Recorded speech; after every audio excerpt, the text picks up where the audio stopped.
Once upon a time, in a quiet little village at the edge of a great forest, there lived a cheerful young girl who always wore a bright red cloak with a hood. Everyone called her Little Red Riding Hood because she loved it so much she wore it everywhere, rain or shine, summer or snow. One bright spring morning, her mother packed a basket with warm bread. "Your grandmother is feeling a bit under the weather," her mother said gently.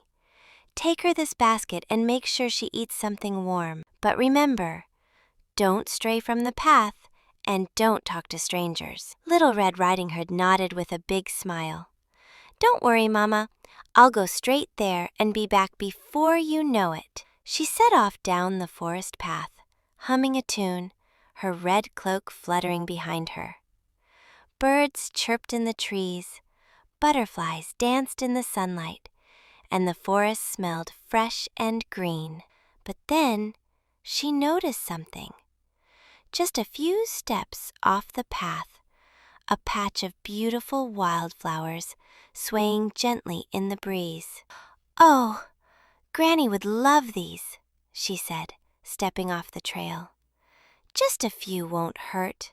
As she bent down to pick a flower, a deep, growling voice startled her.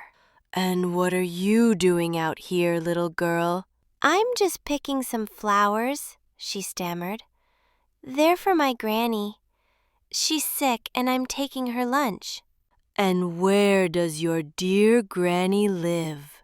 Little Red hesitated. At the end of the path, past the tall pine trees, just near the river bend."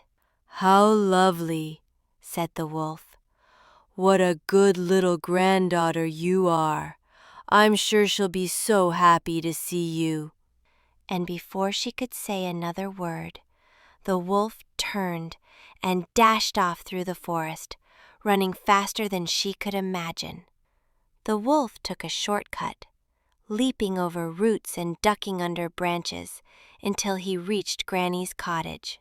He knocked gently on the door, and in the highest, squeakiest voice he could manage, called out, "It's me, Granny. I brought you lunch."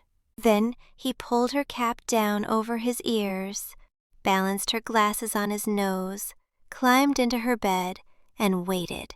Not long after, Little Red Riding Hood arrived at the cottage. She hesitated at the door. It was strangely quiet. She knocked softly. A voice called from inside, "Let yourself in, dear." She stepped in and looked around. Something felt odd. The cottage was dim and smelled different. She climbed the stairs slowly, holding the basket tightly. There, in the bed, lay someone who looked like Granny, but not quite. "Granny," she said carefully, "what big ears you have." "All the better to hear you with, my dear," came the reply. She took a few steps closer. "Granny, what big eyes you have. All the better to see you with, my dear." Now she was right beside the bed. Something wasn't right. Her heart beat faster. "Granny," she whispered, "what big teeth you have." Suddenly, the covers flew into the air. "All the better to eat you with," roared the wolf, leaping from the bed with jaws wide open. Little Red Riding Hood screamed and ran as fast as her legs could carry her, down the stairs and out the front door.